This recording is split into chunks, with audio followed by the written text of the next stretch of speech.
Miela. Graužikų porelė ieško teminio parko. Sesut, ką vadini graužiku, aš kiškis.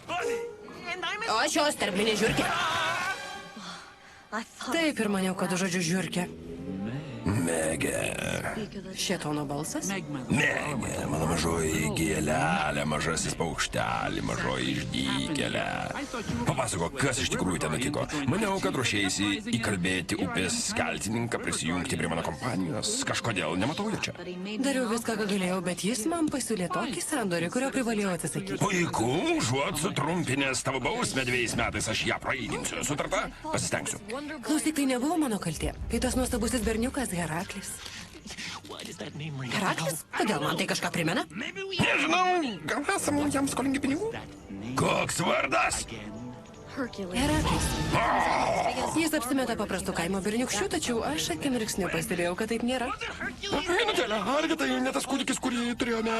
O, dievai! Bėgam iš čia? Tai jūs taip pasirūpinot juo? Mum šakės. Mamytė, negyvas. Ar ne taip sakėt? Tai galėtų būti kitas Heraklis. Iš tiesų, Heraklis labai populiarus vardas šiais laikais. Prieš kelis metus visus berniukus vadino jasonais, o mergaitės Britanimis.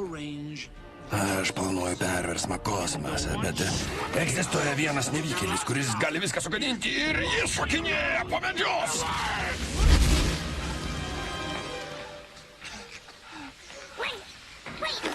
Minutėlę, didysis vyra. Juk jį vis dar galime nugalėti. Teisybė, mes juk jį pavertėm mirtingųjų. Tai geras dalykas, juk pavertėm. Jūsų 3 laimiai vis dar turime laiko ištaisyti šią nelemtą klaidą. Šįkart negalit susimauti.